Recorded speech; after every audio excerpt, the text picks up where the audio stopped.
वारकरी संप्रदायातील थोर महात्मे व महाराष्ट्रातील विचारवंतांची दुर्मिळ कीर्तने, प्रवचने, व्याख्याने ऐकण्यासाठी सुरेश महाराज सूळ या यूट्यूब चॅनलला अवश्य सबस्क्राइब करून बेल आयकॉन दाबा। उपस्थित समादरणीय संत वृंद, विद्वद वृंद, भक्त वृंद एवं भक्तिमती मातृशक्ति, आपके अपनत्व की सराहना है, आपकी आस्था की सराहना है। इस भव्य कार्यक्रम के समायोजन में, संचालन में जिन महान भावों का गुप्त अथवा प्रकट योगदान है, भगवान श्री चंद्रमौलीश्वर की अनुकंपा के अमोघ प्रभाव से उनका सर्वविध उत्कर्ष हो, ऐसी भावना है। सज्जनों, यह भारत है, विश्व का हृदय है। साक्षात सच्चिदानंद स्वरूप सर्वेश्वर यहाँ श्री रामकृष्ण आदि रूपों में अवतीर्ण होते हैं। जगदीश्वरी यहाँ पर राधा, रुक्मिणी, सीता आदि रूपों में अवतीर्ण होती हैं। मुक्त मुनिंदरों को भी अभिव्यक्त करने वाली यह भूमि है। शूरवीर भगवत भक्तों को, राष्ट्र भक्तों को जन्म देने वाली यह भूमि है। महाराष्ट्र की अद्भुत महिमा है। यहाँ तत्वज्ञ मनीषी हुए हैं, होते भी रहेंगे। भगवत भक्त हुए हैं, होते भी रहेंगे। देशभक्त हुए हैं, होते भी रहेंगे। बृहदारण्यक उपनिषद में एक शब्द प्रयुक्त हुआ है, दिगंत। भगवत पाद शिवावतार शंकराचार्य महाभाग ने भाष्य के संदर्भ में इस तथ्य को उद्भाषित किया कि दिशा का तो कहीं अंत होता नहीं। फिर श्रुति ने किस अभिप्राय से दिगंत शब्द का प्रयोग किया है। शंकराचार्य महाभाग ने एक अद्भुत तथ्य उद्भाषित किया कि आर्योचित आचार विचार से विहीन जो भूभाग है, उसी का नाम दिगंत है। विकास के नाम पर कहीं भारत को दिगंत करने का प्रयास न हो, सावधान रहने की आवश्यकता है। हम विकास के पक्षधर हैं, परंतु पर्यावरण और विकास दोनों में सामंजस्य हो, तालमेल हो और दोनों पर दृष्टि रखते हुए राजनीति परिभाषित हो, तभी पूरे विश्व का और भारत का कल्याण हो सकता है। ऊर्जा के स्रोत हैं पृथ्वी, पानी, प्रकाश और पवन। वैदिक, अवैदिक, आस्तिक, नास्तिक उभय सम्मत ये स्रोत हैं। विकास के नाम पर महायंत्रों का प्रचुर आविष्कार और प्रयोग हुआ है, जिसके चपेट में आकर आज पृथ्वी कुपित हो गई है। जल भी दूषित और विकृत हो गया है। प्रकाश भी घातक बन चुका है, पवन भी घातक बन चुका है। ऐसी स्थिति में विकास के नाम पर सनातन वैदिक आर्य हिंदुओं के अस्तित्व और आदर्श का विलोप न हो, इस पर ध्यान केंद्रित करना आवश्यक है। सुसंस्कृत, सुशिक्षित, सुरक्षित, संपन्न, सेवापरायण, स्वस्थ, सर्वहितप्रद वस्तु और व्यक्ति की संरचना सनातन वैदिक आर्य सिद्धांत के अनुसार यह राजनीति की परिभाषा है। इस परिभाषा को क्रियान्वित करने पर पर्यावरण भी सुरक्षित रह सकता है।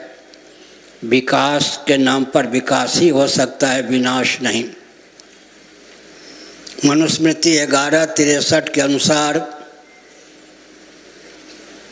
महायंत्र प्रवर्तनम, शासक का दायित्व है कि महायंत्रों के प्रवर्तन को प्रतिबंधित रखे। एक विचित्र तथ्य है, अप्राप्त का प्रतिषेध नहीं होता। यदि भगवान मनु के समय के मनीषी महायंत्रों का आविष्कार करने में समर्थ न होते तो मनु भगवान को महायंत्र प्रवर्तनम लिखने की आवश्यकता नहीं होती। महायंत्रों का प्रवर्तन अस्तित्व आदर्श के लिए आघात है, इसलिए संस्कृति के नाम पर विकृति न पले, इसका ध्यान रखना आवश्यक है। सनातन वैदिक आर्य सिद्धांत के अनुसार यदि भोजन, वस्त्र, आवास, शिक्षा, स्वास्थ्य, यातायात, उत्सव, त्यौहार, रक्षा, सेवा, न्याय, विवाह की व्यवस्था क्रियान्वित हो, कहीं कोई विसंगति नहीं होगी।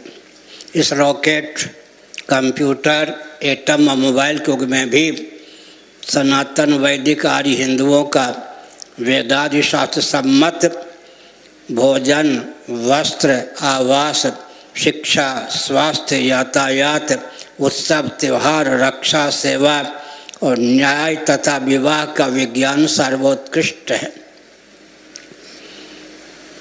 हमने संकेत किया आज वही सिद्धांत टिक सकता है तो दर्शन, विज्ञान और व्यवहार तीनों में सामंजस्य साधने वाला हो। अमेरिका के राष्ट्रपति हुए बुश, उनके पिताजी भी अमेरिका के राष्ट्रपति हो चुके थे।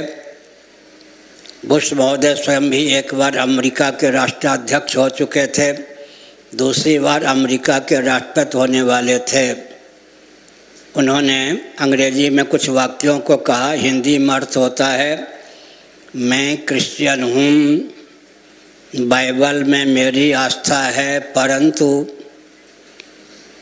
सृष्टि संबंधी जो विज्ञान बाइबल के माध्यम से प्राप्त है, आधुनिक विज्ञान और वैज्ञानिकों ने उस पर पानी फेर दिया है। इतने अंशों में मैं बाइबल को नहीं मानता। हो गया या नहीं? हम एक संकेत करते हैं, विशाल वैदिक वाङ्मय को नालंदा इत्यादि में जलाया गया। एक कोई नेपाल का फिर प्रधानमंत्री हो गया है प्रचंड, उसने काठमांडू के ग्रंथागार को जलाया था। उन ग्रंथों ने क्या बिगाड़ा था? फिर भी हमारा जो वैदिक वाङ्मय है इतना समृद्ध है, उसमें सृष्टि की उत्पत्ति का विज्ञान सन्निहित है, सृष्टि के पालन का विज्ञान सन्निहित है, सृष्टि के संहरण का विज्ञान सन्निहित है, निग्रह और अनुग्रह का विज्ञान सन्निहित है। हम एक संकेत करते हैं, कितने समय तक महाप्रलय की दशा में भगवत तत्व से एकीभूत होकर जगत रहता है, कितने समय तक पृथ्वी, पानी, प्रकाश, पवन, आकाश से मंडित जगत रहता है, इन सब का विज्ञान तो वेदादि शास्त्रों के अध्ययन अनुशीलन से ही संभव है। श्रीमद् भगवद गीता का 8वें अध्याय, श्रीमद् भगवद गीता के 8वें अध्याय का गणित की दृष्टि से अध्ययन करें तो 1,97,49,49,124 वर्षों की यह पृथ्वी हो गई है। आजकल की जो पृथ्वी है 1,97,49,49,124 वर्षों की है। गणित की दृष्टि से विचार करें तो 31,10,40,000 वर्ष सृष्टि की पूर्ण आयु होती है। इतनी अवधि तक सृष्टि महाप्रलय की दशा में परमात्मा से एकीभूत होकर शेष रहती। हमने संकेत किया वैदिक विज्ञान को कोई चुनौती नहीं दे सकता। हम सत्य के पक्षधर हैं। बोधयन्तः परस्परम भावयन्तः परस्परम, इसके पक्षधर हैं। लेकिन ध्यान देने की आवश्यकता है। दर्शन विज्ञान व्यवहार में सामंजस्य साधकर जो तथ्य उद्भासित होता है उसी की विजय होती है। सनातन सिद्धांत को बौद्धों ने अपने शब्दों में गुम्फित किया। तत्व पक्षपातो ही स्वभावो धिया। बुद्धि का और जीव का स्वभाव है तत्व का, तथ्य का, सत्य का पक्षधर होना। अगर वस्तु स्थिति को, तथ्य को दर्शन विज्ञान व्यवहार तीनों में सामंजस्य साध करके हम व्यक्त करते हैं, नास्तिक शिरोमणि भी उस तथ्य को स्वीकार किए बिना नहीं रह सकता। एक विचित्र तथ्य है, दर्शन विज्ञान व्यवहार में सामंजस्य साध करके सृष्टि की उत्पत्ति का, सृष्टि की स्थिति का, सृष्टि की समृद्धि का, सृष्टि के निग्रह का, अनुग्रह का विज्ञान प्रसारित कीजिए। हिंदू हो, मुसलमान हो, क्रिश्चियन हो, कम्युनिस्ट हो, उसे स्वीकार करेगा। एक विचित्र सिद्धांत है। अगर किसी के हृदय में वस्तु स्थिति का प्रवेश हो गया श्रवण के माध्यम से, अध्ययन के माध्यम से, और उसने प्राप्त विवेक का अनादर किया, तो विवेक का अनादर ही उसका बट्टा बैठा देता है। बम गोली बारूद की आवश्यकता नहीं होती। हमने संकेत किया, किसी के हृदय में वस्तु स्थिति को पहुंचा दें, दर्शन विज्ञान व्यवहार में सामंजस्य साध कर उसके हृदय में विवेक प्रतिष्ठित हो गया, कहीं उसने प्राप्त विवेक का समादर किया, उसका सर्वविद उत्कर्ष होता है। प्राप्त विवेक का अनादर किया तो उसका बट्टा बैठ जाता है। इसलिए बम गोली बारूद की आवश्यकता नहीं होती। हमने कहा तत्व पक्षपातो ही स्वभावो धियम। जीव का और जीव के बुद्धि का स्वभाव है तत्व का, तथ्य का पक्षधर होना। अब तक के प्रवचन का सार यह निकला, सनातन सिद्धांत हर दृष्टि से मान्य है। इसी के आधार पर हर व्यक्ति का उत्कर्ष हो सकता है, हर प्राणी के उत्कर्ष की भावना इसमें सन्निहित। श्रीमद् भागवत 10:87-2 के अनुसार सृष्टि की उत्पत्ति का प्रयोजन निरूपित है। बुद्धिन्द्रिय मन प्राणान जनानाम असदत् प्रभु मात्रार्थम च भवार्थम च आत्मने कल्पनाय च। महासर्ग के प्रारंभ में सच्चिदानंद स्वरूप करुणा वरुणालय सर्वेश्वर ने अकृतार्थ प्राणियों को कृतार्थता का अवसर प्रदान करने की भावना से उन्हें देहेंद्रीय प्राणांतःकरण से युक्त जीवन प्रदान किया, ताकि मात्रार्थम च भवार्थम च आत्मने अकल्पनाय च। श्रीधरी टीका के अनुसार अर्थ काम धर्म और मोक्ष संज्ञक पुरुषार्थ चतुष्टय सुलभ हो सके। सृष्टि की संरचना का प्रयोजन दो ही शब्दों में गुम्फित करें तो वैशेषिक दर्शन के दूसरे सूत्र के अनुसार यतोभ्युदय निश्चय सिद्धि सधर्म, जिससे अभ्युदय और निश्चय की सिद्धि होती है उसी का नाम धर्म है। वैशेषिक दर्शन के भाष्यकारों ने विचार किया अभ्युदय का अर्थ क्या करना चाहिए। केवल लौकिक पारलौकिक उत्कर्ष का नाम ही अभ्युदय नहीं है, निश्चयस की उन्मुख व्यक्ति के जीवन को करने में जो समर्थ है उसका नाम अभ्युदय है। बैठ जाइए। हाँ, हमको ये सब पसंद नहीं। कोई खड़ा रहता तो हमको तो हम ही न गिर जाएं। बैठे। हमने संकेत किया यतोभ्युदय निश्चय सिद्धि सधर्म, पुरुषार्थ चतुष्टय को दो ही शब्दों में गुम्फित करना हो अभ्युदय निश्चयस, तो हम दर्शन के नाम पर प्रगति के परिपंथी नहीं हैं, प्रगति के पक्षधर हैं। लेकिन प्रगति के नाम पर प्रगति तभी संभव है तो सनातन सिद्धांत को माने। श्री एकनाथ महादेव महानुभाव श्रीमद् भागवत के 11 स्कंध पर उनकी जो वाणी है दिव्य है, अद्भुत है। उसके रहस्य को समझने पर जीवन सार्थक हो सकता है। श्रीमद् भागवत के 11 स्कंध में भगवान श्री कृष्णचंद्र परमानंद कंद सुधासिन मदन मोहन ने उद्धव जी को एक उपदेश दिया विषयान् ध्यायतश्चित्तं विषयेषु विसज्जते मामनुस्मृतश्चित्तं मय्येव प्रविलीयते। विषयों का चिंतन करता हुआ चित्त विषयों में संलग्न हो जाता है, विषयों से एकीभूत हो जाता है, तादात्म्यपन्न हो जाता है। लेकिन त्रिभुवन में कोई भी ऐसा विषय नहीं है जो सदा के लिए चित्त को रमा सके। विषयान् ध्यायतश्चित्तं विषयेषु विसज्जते, इसके विपरीत माम अनुस्मृतश्चित्तं मय्येव प्रविलीयते, मैं जो कमनीय वर्णीय सगुण निर्गुण सच्चिदानंद स्वरूप सर्वेश्वर हूँ, कदाचित मुझ में मन को रमाया जाए तो फिर सदा के लिए मन अमन हो जाता है।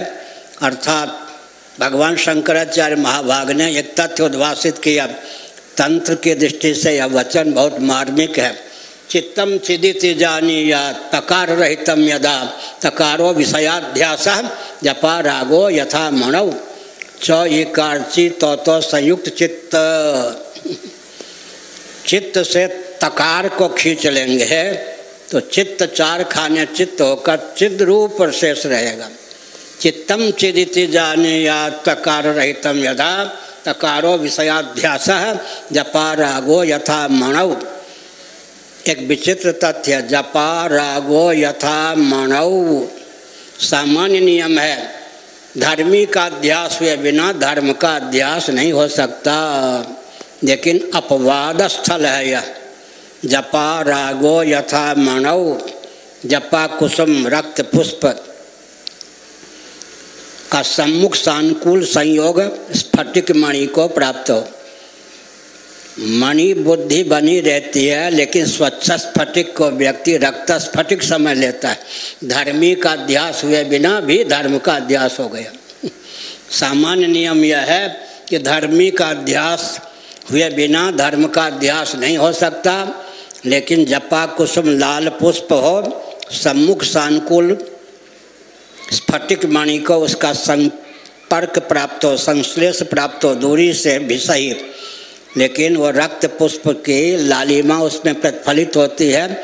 जपा कुसुम बुद्धि न बन के रक्त स्फटिक बुद्धि बन जाती है। कहीं कहीं धर्मी का अध्यास हुए बिना भी धर्म का अध्यास हो जाता है। अब तक के प्रवचन का सारांश क्या हुआ? अध्यासो विद्यया कृतः। श्रीमद् भागवत के एकादश स्कंद का अनुशीलन करें। अध्यास अविद्याकृत है। अविद्या से अग्रहण अन्यथा ग्रहण, अन्यथा ग्रहण का नाम ही अध्यास है। इसलिए जीवन को उन्नत करने के लिए वेदादि शास्त्र सम्मत विधा से जीवन यापन उचित है। मनुस्मृति के अनुसार उसकी माता को ले जाने दो, बच्चा है वो, उसकी माता आ गई। नारायण, हमने संकेत किया।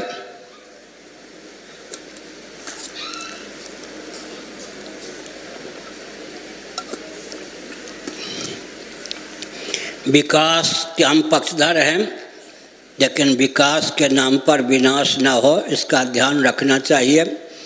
एक सूत्र में बोलता हूँ भागवत के अनुसार, जीवस्य तत्व जिज्ञासा।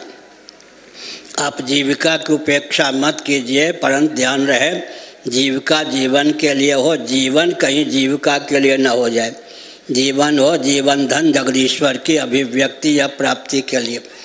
यह जो मनुष्य शरीर हमको प्राप्त हुआ है, इसका उद्देश्य क्या है? जन्म और मृत्यु के अनादि अजस्र परंपरा का आत्यंतिक उच्छेद। भगवत पाद शिवावतार शंकराचार्य महाभाग ने मणिरत्नमाला प्रश्नोत्तरी नामक ग्रंथ में एक प्रश्न उपस्थापित किया। अनंत कोटि ब्रह्मांड में असंख्य प्राणी प्रतिक्षण जन्म लेते हैं। प्रामाणिक रीति से विचार करने पर क्या प्रत्येक प्राणी का जन्म लेना सार्थक सिद्ध होता है? उन्होंने कहा नहीं। किसका जन्म लेना सार्थक है? यस्य पुनर्न जन्म। जो पुनर्जन्म पर विजय प्राप्त कर लेता है, जन्म के गर्भ से जन्म को नहीं निकलने देता, उसी का जन्म लेना सार्थक है। दूसरा प्रश्न, भगवत पाद शिवावतार शंकराचार्य महाभाग जिनका प्रादुर्भाव ईस्वी सन से 507 वर्ष पूर्व हुआ, उन्होंने प्रस्थापित किया। अनंत कोटि ब्रह्मांड में असंख्य प्राणी प्रतिक्षण मरते हैं, देह त्याग करते हैं, किनका मरना सार्थक है। यस्य पुनर्न मृत्यु, न रहे बाँस न बने बाँसुरी, न बने बाँसुरी न बजे बाँसुरी। जो मृत्यु के गर्भ से मृत्यु प्राप्त नहीं करते, जिनकी मौत के गर्भ से मौत नहीं निकलती, उन्हीं का मरना सार्थक है। अर्थात देह त्याग के बाद न उत्क्रमण होता है न पुनर्भव होता है। भगवद गीता के 8वें अध्याय के अनुसार कहीं देह त्याग के बाद मुमुक्षा की प्रगल्भता से ब्रह्मलोक तक गमन हो भी जाए तो ब्रह्मा जी जो कि हिरण्य गर्भ हैं, सर्वजीव घनात्मक सर्वदेव घनात्मक हैं, उस जीव को तत्वज्ञान का उपदेश दे देते हैं। वो जीव ब्रह्मा जी के लोक में जाकर तत्वज्ञ हो जाता है, फिर वहाँ से च्युत नहीं होता।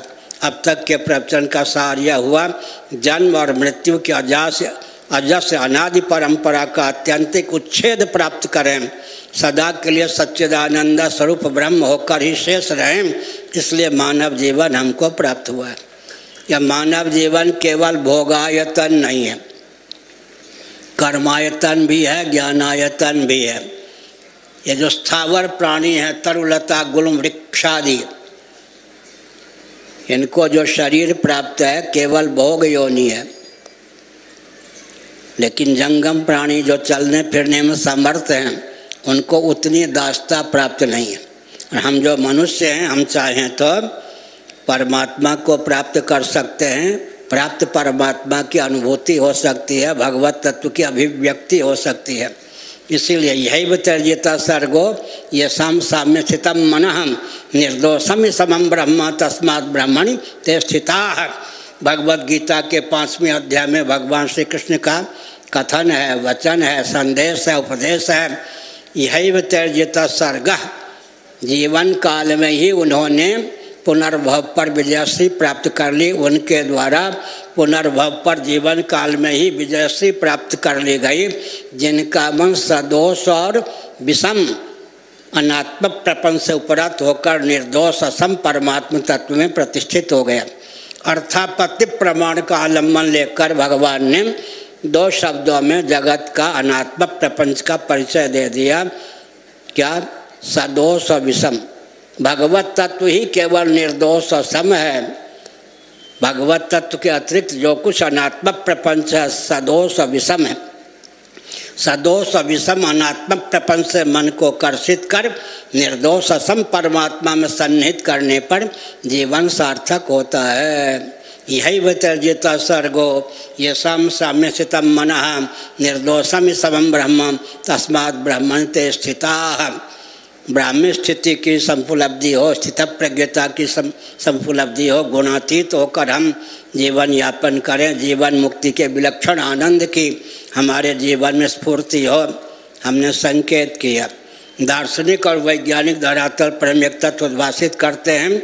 अभिव्यंग्य की अभिव्यक्ति अभिव्यंजक के अधीन होती है, अभिव्यंजक के तारतम्य से अभिव्यंग्य की अभिव्यक्ति में तारतम्य होता है। विद्युत की अभिव्यक्ति बल्ब और बादल के अधीन है, बल और बादल के तारतम्य से विद्युत की अभिव्यक्ति में तारतम्य होता है। यह जो मनुष्य शरीर हमको आपको प्राप्त हुआ है, इसकी विशेषता क्या है, इस पर ध्यान केंद्रित करना चाहिए। इसके बाह्य भाग में पंच कर्मेंद्रियों को, पंच ज्ञानेंद्रियों को व्यक्त करने के लिए संस्थान सन्निहित हैं, गोलक। अभ्यंतर भाग में मन बुद्धि चित्त अहंकार और ज्ञातृत्व संज्ञक अंतःकरण पंचक को और पंच प्राणों को अभिव्यक्त करने के संस्थान सन्निहित हैं। समग्र लिंग शरीर, आतिवाहिक शरीर या सूक्ष्म शरीर का अभिव्यंजक संस्थान या स्थूल शरीर है। सूक्ष्म शरीर कारण शरीर का अभिव्यंजक संस्थान है। कारण शरीर जीव का भी व्यंजक संस्थान है, जीव जगदीश्वर का भी व्यंजक संस्थान है। एक ही भगवत तत्व सच्चिदानंद स्वरूप परमात्मा तत्व त्रिगुणात्मिका माया के योग से जीव जगत जगदीश्वर तीनों रूपों में समुल्लसित है। पंचदशी के प्रथम प्रकरण के अनुसार विशुद्ध सत्व के योग से ब्रह्म की जगदीश्वर संज्ञा हो जाती, मलिन सत्व के योग से ब्रह्म की जीव संज्ञा हो जाती है। तमः प्रधाना प्रकृति के योग से ब्रह्म ही जगदाकार उल्लसित होता है। एक विचित्र बात है, वैशेषिक दर्शन ने ईश्वर का अस्तित्व माना, न्याय दर्शन ने भी ईश्वर का अस्तित्व माना है, शेश्वर सांख्य दर्शन योगियों ने भी ईश्वर का अस्तित्व माना है। लेकिन ध्यान दीजिए, वैशेषिकों का ईश्वर अर्थात उनकी मान्यता के अनुसार जो ईश्वर है, जगत बन सकता है, जगत बना नहीं सकता। नैयायिकों का ईश्वर जगत बन सकता है, जगत बना नहीं सकता। शेश्वर सांख्यवादी योगियों का ईश्वर जगत बन सकता है, बना नहीं सकता। जिनका ईश्वर जगत बन सकता है, बना नहीं सकता, उनका ईश्वर साक्षात अवतार नहीं ले सकता। हमारे भगवान साक्षात अवतार लेते हैं, क्योंकि वो जगत बनाते भी हैं और जगत बनते भी हैं। अब प्रश्न उठता है कि भगवान का श्री विग्रह, श्री रामकृष्ण आदि का श्री विग्रह, उसका निमित्त कारण कौन है, उपादान कारण कौन है? आज हमने गोष्ठी में कहा था, भगवत्पाद शिवावतार शंकराचार्य महाभाग ने एक वैज्ञानिक तत्व उद्भाषित किया, स्वभाव को लेकर प्रश्न चिन्ह उपस्थापित नहीं होता। जल क्यों शीतल, जल क्यों उष्ण, ये तो कह सकते हैं। जल शीतल क्यों नहीं कह सकते, क्योंकि स्वभाव को लेकर प्रश्न चिन्ह उपस्थापित नहीं होता। अग्नि क्यों उष्ण, स्वभाव को लेकर प्रश्न चिन्ह उपस्थापित नहीं होता है। हमारे जो भगवान हैं, सच्चिदानंद स्वरूप हैं, वो जगत बनते भी हैं, जगत बनाते भी हैं। तदैक्षत सईक्षण चक्रेशो कामयत बहुश्याम प्रजाय तदात्मान स्वयमकृत सर्वम खलुदम ब्रह्म वासुदेव सर्वमिति आदि वचनों के अनुसार हमारे भगवान जगत बनते हैं, जगत बनाते भी हैं। इसलिए श्री रामकृष्ण आदि रूपों में साक्षात अवतार लेते हैं। जैसे जल में शीतलता स्वभाव सिद्ध है, निसर्ग सिद्ध है, लेकिन देश काल परिस्थिति के अनुसार जल में जो शीतलता है वो प्रगल्भता को प्राप्त हो जाए तो जल हिम का, बर्फ का रूप धारण कर लेता है। ऐसे ही भगवान सच्चिदानंद स्वरूप हैं। विशुद्ध सत्व के योग से, सत्वगुण प्रधाना माया के योग से, विद्या माया के योग से श्री रामकृष्ण आदि रूपों में अभिव्यक्त होते हैं। भगवान के श्री विग्रह का उपादान कारण वेदांत वेद्य सच्चिदानंद तत्व ही है। चिदानंदमय देह तुम्हारी विगत विकार जान अधिकारी, निमित्त कारण विशुद्ध सत्वात्मिका माया है। एक विचित्र तथ्य आज हमने गोष्ठी में कहा, अग्नि की एक चिंगारी तूल राशि रुई की ढेर पर पड़ जाए, वह रुई को जलाने में समर्थ है। जिस विद्या कि एक चिंगारी, एक रश्मि जीव को प्राप्त हो जाए तो जीव शिव हो जाता है, अविद्या काम कर्म से पारंगत हो जाता है। तुलसीदास जी ने इस तथ्य को उद्भाषित करते हुए लिखा, प्रभु प्रेरित तहि व्यापई विद्या।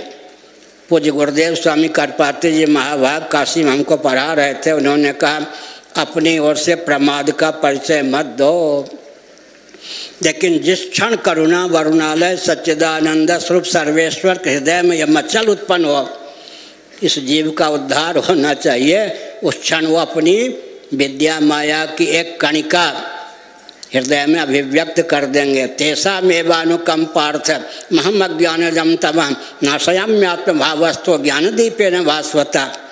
बहुत विचित्र बात, गोस्वामी तुलसीदास जी महाराज ने ज्ञान दीपक को बहुत कठिन बताया। ज्ञान दीपक भक्ति मणि है, स्वयं प्रकाश ज्ञान दीपक है, तो भक्ति को मणि कहा, ज्ञान को भी मणि कह सकते थे। लेकिन अपने बलबूते पर जो ज्ञान दीपक प्रज्वलित करना चाहता है, उसके मार्ग में रिद्धि सिद्धि विघ्न डालती है।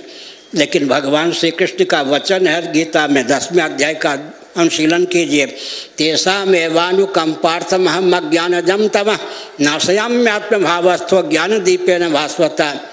ऐसे जो अनन्य भक्त हैं, शरणागत हैं, अनात्म प्रपंच से जिनका मन सर्वतो भावेन उपरत है, उनके हृदय में अपने चिन्मय कर कमलों से स्वयं में ज्ञान दीपक प्रज्वलित करता हूँ। जब भगवान ही चिन्मय कर कमलों से ज्ञान दीपक प्रज्वलित करते हैं, माया छाया उसमें विघ्न क्या डालेगी। जय जय जही जही अजाम कहा गया वेद स्तुति श्रीमद् भागवत। ब्रह्म मुहूर्त में यशोगान करती हुई श्रुतियों ने कहा जही जही अजाम, हे प्रभो माया को मार दीजिए। भगवान ने कहा कि ब्रह्म मुहूर्त में मारने की बात कहते हो, क्या अपराध किया माया ने। अजाम अजा को मारिए। अजा को भगवान ने कहा उपस्थित होकर बताओ। यह कहती है विद्या जी जय जय अजाम, श्रुति कहती है जय जय अजाम। उन्होंने कहा महाराज आपकी ओर जो बढ़ना चाहते हैं उनके मार्ग में मैं रोड़ा नहीं अटकाती, विघ्न नहीं डालती। आपसे जो विमुख होते हैं चपत लगाती रहती हूँ, मेरा दोष हो तो फांसी की सजा दे दीजिए। उन्होंने कहा ठीक। भगवान से जो विमुख होता है न उसको भोग प्राप्त होता है न योग प्राप्त होता है। मैं एक संकेत करता हूँ, जितने भौतिकवादी हैं उन तक संदेश पहुँचा दीजिए, पहुँचता ही है यंत्रों के माध्यम से। भौतिकवादियों को 3 शाप प्राप्त है पहले से ही। भगवान श्री कृष्ण ने भी वो 3 शाप दे ही दिया। ध्यानपूर्वक सुन रहे हैं, जितने भौतिकवादी हैं उनको 3 शाप प्राप्त है। करते रहो, करना कभी पूरा नहीं होगा। बटोरते रहो सिकंदर के समान, कब्रिस्तान को खोद खोद कर हीरे जवाहरात बटोरते रहो, पाना कभी पूरा नहीं होगा। और जानते रहो विश्वविद्यालय की जितने पुस्तकें हैं यह ग्रंथागार में सबको याद कर लो, जानना कभी पूरा नहीं होगा। भौतिकवादियों को 3 शाप प्राप्त है। कर्तव्य का अंत नहीं होगा, प्राप्तव्य का अंत नहीं होगा, ज्ञातव्य का अंत नहीं होगा। हो गया। इसका अर्थ है कि भौतिकवादियों का जीवन व्यर्थ। इधर यस्त्वात्मरतिरेवस्य आध्यात्मतृप्तश्च मानवः, भगवद गीता 3रा अध्याय। यस्त्वात्मरतिरेवस्य आध्यात्मतृप्तश्च मानवः आत्मन्येव च संतुष्टः तस्य कार्यं न विद्यते नैव तस्य कृतेन अर्थो न कृतेन कश्चन न चास्य सर्वभूतेषु कश्चिदर्थ व्यपाश्रयः। 7वां अध्याय यज् ज्ञात्वा ने भो योन्यज् ज्ञातम् अवशिष्यते। 15वां अध्याय कृतकृत्यश्च जायते। अध्यात्म मार्ग पर चलने पर कोई घाटा नहीं। कर्तव्य का अंत, प्राप्तव्य का अंत, ज्ञातव्य का अंत अध्यात्म मार्ग पर चलने पर ही हो सकता है। कुछ लोग कहते हैं वैराग्य से बचना चाहिए, विरक्तों से दूर रहना चाहिए। वैराग्य का विषय तो आत्मा नहीं है, वैराग्य का विषय अनात्मा है ना। ध्यानपूर्वक सुनिए। भागवत पाद शिवावतार शंकराचार्य महाभागने छांदोग्य श्रुति के भाष्य के संदर्भ में तथ्य को उद्भाषित किया। जो जिससे विरक्त होता है वह उसका अधिपति हो जाता है। हम लोग घाटे में क्या घाटे में है। फिर से सुनिए, जो जिसमें अनुरक्त होता है वो उसके अधीन हो जाता है, और जो जिससे विरक्त होता है उसका अधिपति हो जाता है। अगर कहा जाए अधिपति बनोगे या अधीन, बच्चा है कोई, अधिपति बनोगे या अधीन, कुछ नहीं, हिंदी नहीं समझते। अधिपति, हाँ देखो निरीक्षण पति है वो। अधिपति बनोगे या अधीन। उसने कहा ठीक कहा, अधिपति बनूंगा, अधीन नहीं। जो जिससे विरक्त होता है वह उसका अधिपति हो जाता। जो जिसके अधीन होता है, जो जिसमें समासक्त होता है, अनुरक्त होता है, उसका अधीन हो जाता है। इसलिए पृथ्वी, जल, तेज, वायु, आकाश, अव्यक्त, इन सब के नियमन की क्षमता तत्वज्ञ में आ जाती है, क्योंकि विवेक के बल पर वो सबसे विरक्त होते हैं। आर्किमेडीज का नाम आपने सुना होगा। आर्किमेडीज ने, वैज्ञानिक ने, एक भाव उद्गार व्यक्त किया, यदि मुझे पृथ्वी का केंद्र मिल जाए तो पृथ्वी को उठा लूँ। आर्किमेडीज को तो पृथ्वी का केंद्र नहीं मिला, आपको मिला? ऋग्वेद के 10वें मंडल में भू सूक्तम है, उसमें पृथ्वी के केंद्र का वर्णन है। आर्किमेडीज ने लिखा, कहा यदि मुझे पृथ्वी का केंद्र मिल जाए तो पृथ्वी को उठा लूँ। ऋग्वेद के 10वें मंडल में भू सूक्तम है, पृथ्वी के केंद्र का उसमें वर्णन। भगवद गीता के 3रे अध्याय में पूरे ब्रह्मांड के केंद्र का वर्णन है। भगवद गीता ज्ञानेश्वरी का अध्ययन कीजिए, यहाँ तो बहुत बढ़िया, घर घर में ज्ञानेश्वरी है। गीता प्रेस ने प्रकाशित भी किया है बहुत उत्तम ढंग से। ज्ञानेश्वरी, एकनाथी भागवत, 11 स्कंद, बहुत बढ़िया। जो जिससे विरक्त होता है वह उसका अधिपति हो जाता है। आज देवराज इंद्र के पद पर कौन प्रतिष्ठित हैं? बृहदारण्यक उपनिषद के अनुसार बोल रहा हूँ। मर्त्य लोक में, बृहद भारत में, सतकुल में जिनका जन्म हुआ था पहले कभी, भारत में, बृहद भारत में जिनका जन्म होता है, मनुष्य होकर जो जन्म लेते हैं वही कालांतर में ब्रह्मा होते हैं, इंद्र होते हैं, वरुण होते हैं, कुबेर होते हैं। चतुर्दश भुवनात्मक ब्रह्मांड में जहाँ कहीं कोई चमत्कृति है, डंके की चोट से यह तथ्य सत्य है कि वेदादि शास्त्र सम्मत कर्मकांड, उपासना कांड, ज्ञान कांड के कारण ही चमत्कृति है। अगर भूमंडल को या चतुर्दश भुवनात्मक ब्रह्मांड को नरक और नारकीय प्राणियों का समुदाय बनाना हो तो वेदादि शास्त्र सम्मत कर्मकांड, उपासना कांड, ज्ञान कांड को मत मानिए।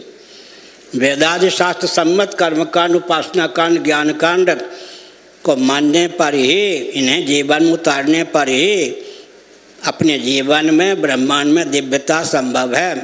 इसलिए महायज्ञश्च यज्ञश्च ब्राह्मीयम क्रियते तनु, मनु जी के अनुसार विचार करें तो महायज्ञों के द्वारा, यज्ञों के द्वारा, अंगन्यास के द्वारा, करन्यास के द्वारा, भूशुद्धि के द्वारा, भूत शुद्धि के द्वारा ब्राह्मी तनु की प्राप्ति होती है। ब्राह्मी तनु का अर्थ क्या है? देहेंद्रीय प्राणांतकरण में वह दिव्यता जो ब्रह्म तत्व के परिमार्गण में ही जीव को संलग्न कर दे, उसी का नाम ब्राह्मी तन। देहेंद्रीय प्राणांतकरण में दिव्यता का संसार करना हो तो वेदादि शास्त्र सम्मत कर्मकांड, उपासना कांड, ज्ञान कांड को माने। हमने बताया जितने भौतिकवादी होते हैं, इंद्रियात्मवादी होते हैं, इंद्रियों में तादात्म्यपन्न होते हैं, चेतना विशिष्ट शरीर को ही आत्मा मानते हैं, लेकिन इंद्रियों की गति केवल वर्तमान तक होती है। मन की गति भूत भविष्य वर्तमान तीनों कालों में होती है। कालातीत अव्याकृत तो परमात्मा में भी होती है, और वेदादि शास्त्रों की गति भी कालातीत परमात्मा में है, अव्याकृत में है। वेदादि शास्त्रों के द्वारा कालगर्भित पदार्थों का जहाँ ज्ञान हो सकता है वहाँ कालातीत परमात्मा का भी ज्ञान हो सकता है। इसलिए मन में ही वेदादि शास्त्रों की प्रतिष्ठा मानी गई है। अब तक के प्रवचन का सार क्या निकला? दार्शनिक दृष्टि से विचार करें तो, वैज्ञानिक दृष्टि से विचार करें तो, व्यावहारिक दृष्टि से विचार करें तो सनातन शास्त्र सम्मत जो हिंदुओं का ज्ञान विज्ञान है, भोजन, वस्त्र, आवास, शिक्षा, स्वास्थ्य, यातायात, उत्सव, त्योहार, रक्षा, सेवा, न्याय, वो सर्वोत्कृष्ट है। एक विचित्र बात है, इन मातृशक्ति को जितना गौरव सनातन धर्म के अनुसार प्राप्त है अन्यत्र प्राप्त है क्या? ये माताएं चाहें तो साक्षात जगदीश्वर को लाला बना सकती हैं, पुत्र के रूप में जन्म दे सकती हैं।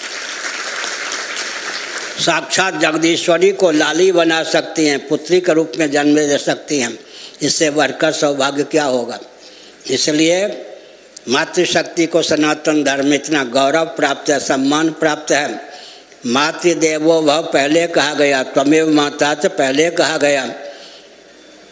काशी खंड का अध्ययन कीजिए, स्कंद पुराण। कोई सन्यासी भी हो, कहीं माता दृष्टिगोचर हो जाए तो वो आसन से उठ करके दंडवत प्रणाम करे। मनुस्मृति के अनुसार एक माता का अपने पुत्र पर उसके पिता की अपेक्षा 10 गुण अधिकार होता है, जिसको आजकल कहेंगे वीटो पावर का प्रयोग। एक मातृशक्ति का अपने पुत्र पर उसके पति अर्थात बालक का जो पिता है जितना अधिकार होता है, 10 गुण अधिक अधिकार माता का पुत्र पर होता है। राम जी आए मर्यादा पुरुषोत्तम रामभद्र, माँ बन जा रहा हूँ, पिताजी ने वनवास दिया है।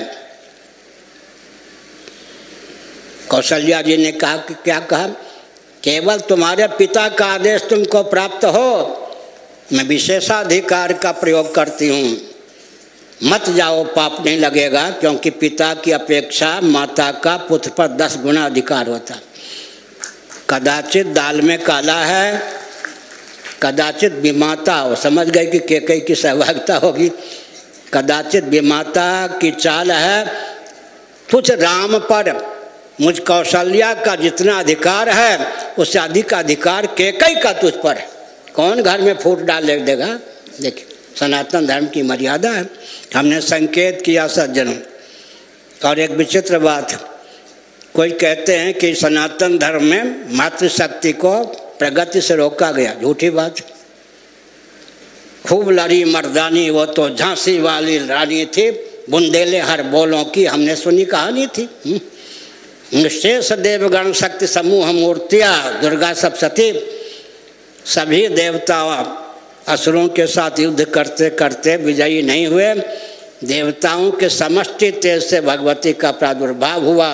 निशेष देवगण शक्ति समूह मूर्तियाँ, इसलिए हमने संकेत किया। रणचंडी भी आवश्यकता पड़ने पर मातृशक्ति रणचंडी भी बन जाती है। अद्भुत रामायण का अध्ययन कीजिए। 10 मुख रावण का क्या किया, बंटाढार बाहर से उद्धार कर दिया राम जी ने। बहुत प्रसन्न हुए राम जी। अयोध्या के निवासी भी, वनवासी संत महात्मा भी। नारद जी आ गए, अभी काम नहीं बना है, एक सहस्रमुख रावण पैदा है, जब तक उसको नियंत्रित नहीं करेंगे तब तक भूमंडल का भला नहीं होगा। अयोध्या से जो भी सैनिक भेजते वो सहस्रमुख रावण क्या करता, एक ऐसा बाण फेंकता जो जहाँ से आते वहीं पहुँच जाते। युद्ध क्या करेंगे? तब राम जी बहुत उदास हुए तो नारद जी ने आके कहा, नारद माने नार माने ज्ञान, ज्ञानप्रद। नारद जी मिल गए तो समझना चाहिए भगवान के मिलने का मार्ग प्रशस्त हो गया। नार का अर्थ होता है ज्ञानक, ज्ञानप्रद गुरु का नाम नारद। नारद जी ने कहा, सेना पार नहीं पाएगी, सीता जी जब युद्ध करेंगे तो अब सहस्रमुख रावण का नाश होगा, उद्धार होगा। भगवती सीता ने फिर धनुष बाण ले लिया। इसलिए हमने संकेत किया, मातृशक्ति, शील और स्वास्थ्य, 2 सकार का ध्यान रखकर जितना चाहें प्रगति करें। सनातन धर्म में कोई रोक नहीं है, 2 ही है, शील और स्वास्थ्य। कहीं आवश्यकता पड़ जाए तो शरीर को भी होम करके शील की रक्षा करने का प्रयत्न करना चाहिए। मातृशक्ति को कहीं भी रोका नहीं गया, प्रतिबंधित नहीं किया गया। यहाँ तो मातृशक्ति का बहुत उत्कर्ष है। जो भी निषेध है मातृशक्ति के लिए वो शील की रक्षा की दृष्टि से, शील की रक्षा।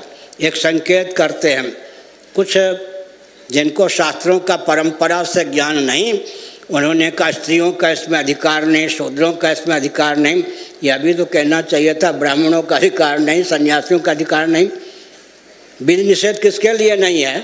सबसे अधिक निषेध तो ब्राह्मणों के लिए है, उससे भी अधिक निषेध ब्राह्मण परिव्राजकों के लिए है। एक मैं विचित्र बात कहता हूँ, विधि निषेध का नाम ही तो संविधान होता है।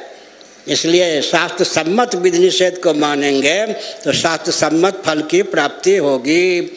यातायात के जो नियम हैं वो तो लौकिक हैं। यातायात के जो नियम हैं, विधि और निषेध, उनका अनुपालन करने पर गंतव्य तक पहुंच सकते हैं। इसी प्रकार से अगर शास्त्र सम्मत फल हमको चाहिए तो शास्त्र सम्मत विधि निषेध का अनुपालन करना ही चाहिए। अब मंच पर जो है या नीचे 15 मिनट का समय है, प्रश्न कर सकते हैं धर्म अध्यात्म राष्ट्र को लेकर। उसका उत्तर यहाँ से दिया जाएगा संकेत में। नारायण। धर्म अध्यात्म राष्ट्र को लेकर अभी अच्छा है